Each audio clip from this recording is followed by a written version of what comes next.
अवसर मिला है और वे हंगरी में जाकर के अपना कार्य प्रारंभ कर चुके हैं और स्थानीय स्तर पर तो नियमित रूप से वहाँ रोजगार का कार्य चल रहा है। तो यह जो परिकल्पना थी ग्लोबल स्किल पार्क की, उसकी ओर हम अब आगे लगातार निरंतर कदम हमारे आगे बढ़ रहे हैं। इस वर्ष कृषि वर्ष के अंदर ही मध्य प्रदेश को मूल मिल्क कैपिटल बनाना, मुख्यमंत्री डॉक्टर मोहन यादव जी ने जब से कार्यभार लिया है वे गोवंश और मिल्क दूध का, क्योंकि किसानों की आमदनी खेती के अलावा अन्य उपक्रमों से बढ़ाना यह सबसे महत्वपूर्ण है। और मिल्क कैपिटल बढ़ाने में बड़ी अच्छी उपलब्धि हुई है, जहां पर 9-9.5 लाख लीटर प्रतिदिन किलोग्राम दूध प्रतिदिन का औसत था, अभी वह 11 लाख किलोग्राम से ज़्यादा हो चुका है। तो करीब 10% की वृद्धि दूध के कलेक्शन के अंदर सहकारिता के माध्यम से हुई है। और मुझे लगता है कि जो मिल्क कैपिटल बनाने का जो एक संकल्प मुख्यमंत्री जी ने लिया है, उसकी ओर एक बड़ा महत्वपूर्ण कदम है और लगातार इसमें निरंतर वृद्धि होगी और किसानों को खेती के साथ में अन्य आमदनी के जरिए भी उनके बढ़ते जाएंगे। जल गंगा संवर्धन अभियान, जिसमें 2 लाख से ज़्यादा संरचनाओं के अंदर कार्य हुआ है और करीब 6,330 करोड़ रुपए की राशि इसके अंदर खर्च की गई है। और यह जल गंगा संवर्धन में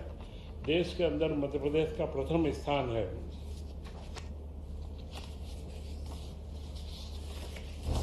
एक महत्वपूर्ण मोबाइल ऐप को चालू किया गया है, जिसमें पशुओं के आहार के संबंध में कोई भी जानकारी अगर चाहिए कि पशुओं का आहार कौन से समय पर कौन सा दिया जाए, तो इस मोबाइल ऐप के माध्यम से कोई भी पशुपालक अपने पशुओं के स्वास्थ्य के लिए व दूध की उत्पादन बढ़ाने के लिए इस ऐप के माध्यम से जानकारी ले सकता है। इसी के साथ में मुख्यमंत्री पिछले दिनों धार में सरस्वती लोक के भोजशाला का जाकर के वहाँ उन्होंने दर्शन भी करा और वहाँ पर सरस्वती लोक बनाने का पूरा संकल्प उन्होंने घोषित किया है। और अब वहाँ पर लगातार देश विदेश के पर्यटकों का आना काफ़ी बड़ी संख्या में प्रारंभ हुआ है। तो मुझे लगता है कि सरस्वती के प्रति व हमारी शिक्षा व्यवस्था का भी एक बड़ा महत्वपूर्ण जो भोजशाला का 1000 साल पुराना हमारा इतिहास है वह आगे बढ़ेगा। और सरस्वती लोक बना करके जिस तरीके से महाकाल लोक में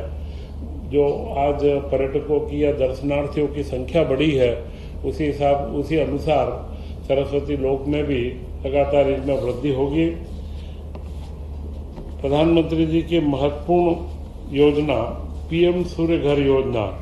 तो पीएम सूर्य घर योजना में अभी तक 40 लाख घरों पर रूफटॉप पैनल स्थापित हो चुके हैं। वो आगे भी हम इसमें लगातार 6 लाख घरों तक में जाने के प्रयास के अंदर थे, पर यह योजना एक महत्वपूर्ण योजना है जो लगातार आगे बढ़ रही है। और इसी के साथ ये सारी सामान्य जानकारियाँ थी। कैबिनेट ने आज एक बड़ा महत्वपूर्ण निर्णय लिया है और वह निर्णय है जो केंद्र सरकार की स्वामित्व अधिकार की योजना थी, जिसमें पूरे गांव-गांव के अंदर ड्रोन से व सैटेलाइट के माध्यम से इमेजनरी लगाया गया। इसके बाद में उनके पट्टे अधिकार पत्र बनाए गए, क्योंकि ग्रामीण क्षेत्रों में जो आबादी क्षेत्र घोषित कर दिए जाते थे, उनमें बरसों से जो हमारे किसान भाई बहन हमारे रहते थे, उनके पास कोई पट्टा या ऐसी कोई अधिकृत उनके पास में दस्तावेज नहीं होते थे। तो उसका एक प्रधानमंत्री के द्वारा जो स्वामित्व योजना का चलन था वो मध्य प्रदेश के अंदर पूर्ण रूप से 55 जिलों में किया गया और उसमें करीब 48,32,000 निजी संपत्तियां चिन्हित की गई, जिनके स्वामित्व प्रमाण पत्र भी तैयार हुए और 19 लाख से ऊपर शासकीय संपत्तियां उसमें चिन्हित हुई है। परंतु इसमें एक महत्वपूर्ण समस्या आ रही थी कि जो प्रमाण पत्र दिया जा रहा था वो बैंकों से लोन लेने में आम आदमी को उसमें तकलीफ थी, क्योंकि बैंक को लोन लेने के लिए जो बंधक में चीज़ें रखती है उसमें उनको रजिस्ट्रीकृत पंजीकृत दस्तावेज की आवश्यकता होती है। उसी के लिए मध्य प्रदेश सरकार ने उसमें निर्णय लिया है कि हम सारे 48 लाख ही जो लाभान्वित हमारे जो जिनको पट्टे प्राप्त जो रजिस्ट्रियाँ प्राप्त होनी है उनको हम रजिस्टर्ड दस्तावेज देंगे और उसका कोई भी भार उनके ऊपर नहीं आएगा। यह पूरा निःशुल्क रहेगा और इसमें पंजीयन शुल्क, पंचायत का उपकर व अन्य जो भी कर लगते हैं वे सारे के सारे राजस्व विभाग वहन करेगा। इसके ऊपर 3800 करोड़ से ज़्यादा का खर्च राज्य सरकार पर आएगा, परंतु उसका हम बहुत जल्द कंप्यूटराइजेशन और प्रोग्रामिंग करके जो रजिस्ट्रीकृत व्यवस्था है और हर व्यक्ति को एक रजिस्ट्रीकृत दस्तावेज प्राप्त होगा जिससे वो उसके ऊपर बैंक लोन लेने के अंदर उसको आराम रहेगा। यह मेरे ख्याल से पूरे देश के अंदर मध्य प्रदेश में जिस तरीके की हमारी योजना और तैयारी है, यह एक मध्य प्रदेश देश के अंदर सबसे पहला राज्य बनेगा जो रजिस्ट्रीकृत दस्तावेज उपलब्ध करवाएगा। आज इसी के साथ में कैबिनेट में मेडिकल कॉलेज की 3 योजनाओं की निरंतरता 17,000 करोड़ की 5 साल की निरंतरता की मंजूरी दी गई, जिसमें 1200 करोड़ के नवीन कॉलेजों का निर्माण है और जो पीजी की पोस्ट ग्रेजुएट की सीट्स निरंतर बढ़ती रहती है, बीच बीच में परमिशन आती है और उसके लिए भी उसमें प्रावधान किया गया है। और मेडिकल कॉलेज से जो संबंध हॉस्पिटल्स हैं उनको संचालन के लिए 14,365 करोड़ रुपए रखे गए हैं। इंदौर के अंदर जिला न्यायालय भवन, जो मेरे ख्याल से मध्य प्रदेश में सबसे बड़ा जिला न्यायालय भवन पिपलियाहाना में बन रहा है, वह 626 करोड़ उसकी पुनर्निरीक्षित अनुमान पहले 412 करोड़ को था, अभी उसके 626 करोड़ रुपए की राशि पुनर्निरीक्षित की स्वीकृत की गई है और बहुत जल्द यह न्यायालय का पूरा भवन बनकर के तैयार होगा और ये कार्य चालू हो जाएगा। इसी के साथ में इस बार एक महत्वपूर्ण निर्णय स्कूल शिक्षा विभाग में लिया गया है।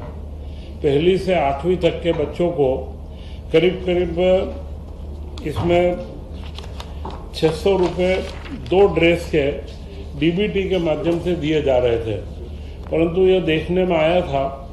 कि बच्चे गांव-गांव में सुदूर छोटे छोटे से हमारे आदिवासी अंचल और मध्य प्रदेश की भौगोलिक संरचनाओं को देखते हुए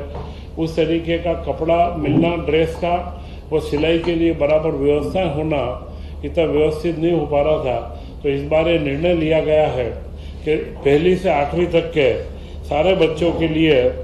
ड्रेस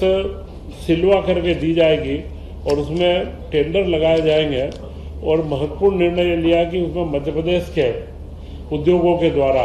जो गारमेंट इंडस्ट्री हमारी है उन लोगों से चर्चा भी हुई है और उन्हीं के टेंडर करके और इसका ड्रेस को अलग अलग साइजेस जो रहती है सारा उसका वर्गीकरण कर लिया गया है। और ये ड्रेस अब की बार सिली हुई ड्रेस अब इस वर्ष उपलब्ध करवाई जाएगी और मुझे लगता है साइकिल के भी उपलब्ध कराने से, पुस्तकें भी उपलब्ध कराने में इस बार हम सफल हुए हैं। तो यह ड्रेस भी हम बराबर वितरित करके 1ली से 8वीं तक के समस्त बच्चों को यह ड्रेस हम लोग उपलब्ध करवाएंगे। इसी के साथ में मुख्यमंत्री जी के द्वारा में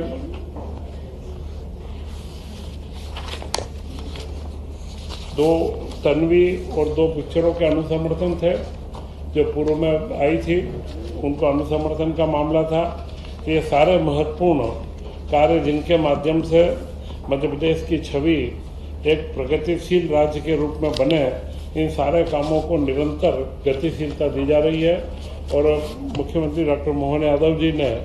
इसमें प्रधानमंत्री को जो शुभकामनाएं प्रेषित करी है कि जो विकसित भारत की परिकल्पना 2047 की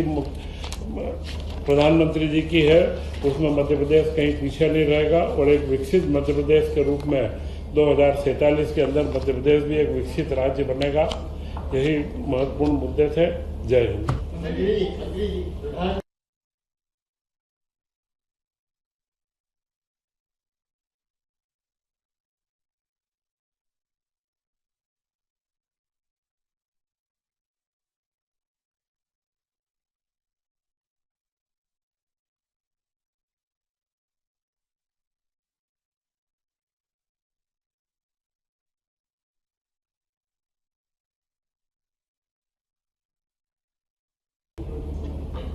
ये जो मैंने आपको बोला 9,67,000 से 11 लाख किलोग्राम प्रतिदिन हुआ है, 1 लाख सवा लाख टन के करीब वृद्धि हुई है। तो यह वृद्धि उस माहौल को, वातावरण को, अमूल का समझौता सारे डेयरी के संयंत्रों में और सब में मैनेजमेंट में सुधार हो रहा है, दूध संग्रहण में सुधार हो रहा है। तो ये कहीं ना कहीं उसी का नतीजा है कि हम 10% की इसमें हमारी वृद्धि हुई है। और जहाँ तक सवाल प्रधानमंत्री जी की सारी योजनाओं का है, तो उसमें हम लोग सतत मॉनिटरिंग अभी भी करते हैं, परंतु इस बार जो हम अगला पखवाड़ा पूरा 6 तारीख से 5 से लेकर 21 तक का बना रहे हैं, उनमें और भी जो हमारे लाभार्थी इसमें रह गए हुए हैं, उन सबको हम लोगों ने जो पिछले अभियान संकल्प से समाधान के अभियान चलाए थे,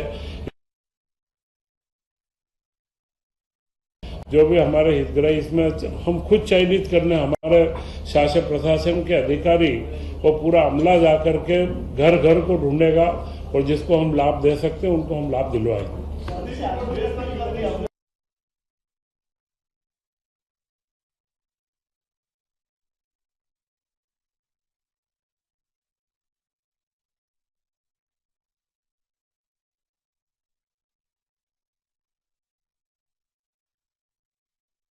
उद्योगों से बनवा के करेंगे, उद्योग से खरीदेंगे, इसका टेंडर लगेगा और मध्य प्रदेश के उद्यमियों से माल खरीदा जाएगा और वो स्कूल में उपलब्ध करवाया जाएगा।